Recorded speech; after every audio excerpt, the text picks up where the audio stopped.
What's Daria doing here?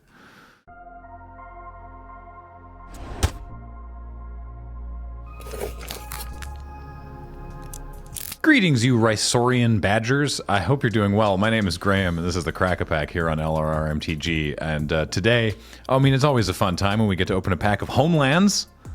This was given to us by Ryan Warboss5 at MagicCon 2023 in Las Vegas.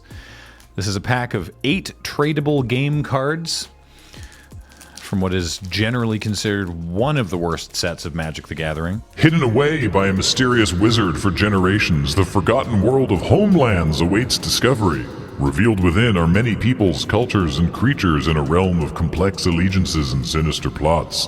What secrets will you uncover as you venture into Homelands? MSRP $1.75.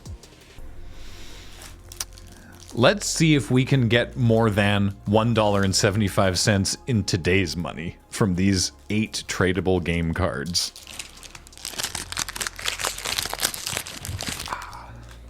Boy, that opened like it was nothing. All right. Sengir Bats. 1 black for a 1/2 Bats with flying. Whenever a creature is put into the graveyard the same turn Sengir Bats damaged it, put a +1/+1 counter on Sengir Bats. I will be reading everything as written. In the face of everyone, I see the Baron, says Daria. What's Daria doing here? This card seems not great. 3 mana 1/2 flyer with that Sengir vampire ability, but like this bat needs to somehow live. I don't know. Willow Fairy, good heavens. 1 and a green for a 1/2 summon fairy with flying.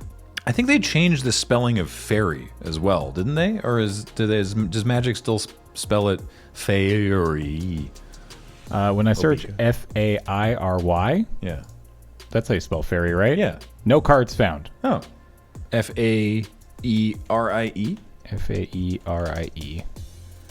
Lots of, yeah, they're still spelling it with that. Yep. Cool. Wasn't sure. Yeah, this is classic Willow Fairy art from Susan Van Camp. Cheeked up fairy collecting acorns. You know what's funny is these cards, the Sengir Bats and the Willow Fairy, just bounce off each other in combat. They're both 1/2 flyers. Thrilling cards here in Homelands. Abbey Matron, but not the one that I immediately think of when I think of Abbey Matron. Because when I think of this card, I think of the one going, "Ah!" right at the camera. But this is a different Abbey Matron going sort of off like that. 2 and a white for a 1/3 cleric, and for white and tap, it gets +0/+3 until end of turn. The matrons still say Sarah is coming back. I bet she never even existed, says Murat, Death Speaker. You tap the matron to make it a 1/6?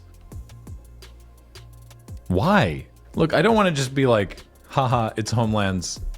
It's the set that's bad, so all these cards are terrible. Because I try to, you know, bring some like positivity and levity to this show, but like Abbey Matron is not a good card. Oh, now. Hold up. Anaba Shaman. 3 and a red for a 2/2 Minotaur, and for red and tap, Anaba Shaman deals 1 damage to target creature or player. This card's great. I'm sure I said this the last time we opened Homelands. Once I did a Homelands draft at PAX East. Someone was like, yo, I got a booster box of Homelands. We're doing a draft. Do you want in? And I said, hell yeah. For each, we drafted 6 packs, obviously, because otherwise we wouldn't have enough cards. And no one was taking these guys. And I went hard in on the Anaba Shamans and crushed it because this card's great. And there's so many creatures in this set that are bad. And this just kills them. So yeah, Anaba Shaman... already front runner for first pick, shall we say. For James's benefit, it's the one where they're looking towards the right side of the card, because there's multiple arts, you see. That does make a 2-cent difference. Up or down? You got the down. Dang it. All right. Well, good news. We've got the Anaba Bodyguard. Again, just an absolute house of a card in Homeland's draft, because it's 3 and a red for a 2/3 with first strike. And look, I know that doesn't sound like a lot, but if they don't have Abbey Matron, they're never blocking this. Did all they have Anson Maddox do in these days was draw Minotaurs? It's this one. Hey, that's the good one. All right. With the strange little child. That's who they're bodyguarding. All right, 3 more cards. I think this is the rare, if I remember from opening Homelands previously.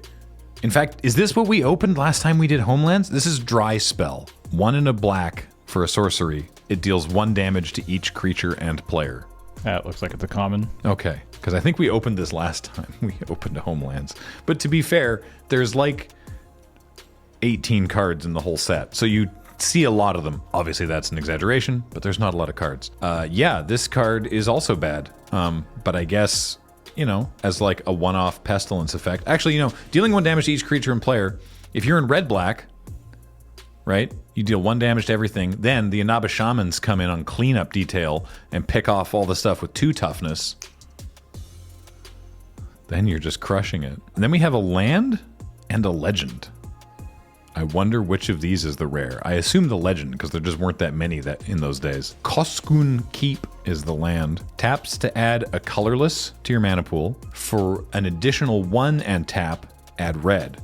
For 2 and tap, add black. For 2 and tap, add green. So, you know, it takes a lot of mana, but you could Jund them. We didn't even know what Jund was in 95. Treachery and Anarchy make poor partners. Yeah, this was a cycle of lands that tapped for colorless, or you could like filter through for different colors, and it just seems like such an expensive waste of mana.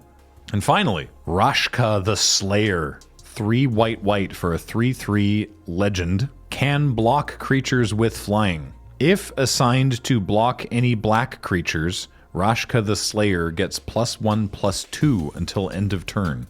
Rarely be the prey so haughty as to hunt the hunter. Oh, I see. So, flavor text attributed to Baron Sengir, and the Sengir vampire, and I think Baron Sengir as well, is naturally a 4/4. And so Rashka the Slayer could block Baron Sengir and then become a 4/5 and kill Baron Sengir in combat and survive, is I guess why you want Rashka the Slayer, who I've never heard of. I feel like Rashka could use some sort of redemptive reprint where she's not terrible. I don't think we got a rare. I think that just was a thing that could happen in Yeah, Homelands. I believe so. Yeah. Because it looks like everything here is common and uncommon that we opened. Unfortunately, there are a couple of didgeridoo would have been a good hit. Oh yeah. Koskin Falls would have been a good hit. Baron Sengir. Any one of those would have taken us over. What was your goal? Well, MSRP in 1995 was $1.75. Yeah, we did not do that. Oh, We did $1.04. ooh, that's brutal. Koskin Falls is worth money, but not Koskin Keep. Correct. Oy. All right. Well, I'm taking an Abba Shaman, and everyone get out of my way. I'm taking red. Maybe I'll get that one that's a 3/1 with first strike for like 6 or whatever it costs. Like Ambush Party, I think it's called. Anyway, cool. Hey, thank you, Warboss, for this pack of Homelands. It's always fun to go back to Ulgrotha and go, oh yeah, I remember why we don't come here very often. So, neat. Until next time, I have been Graham. James has been on tech, and a shout out to the editors. And thank you all for watching and being here and supporting us, either by leaving a comment or a like, or supporting us financially directly at our Patreon at patreon.com/loadingreadyrun, or by becoming a member of this channel. Homelands Draft. Try it sometime. It's not that expensive. All right, bye everybody.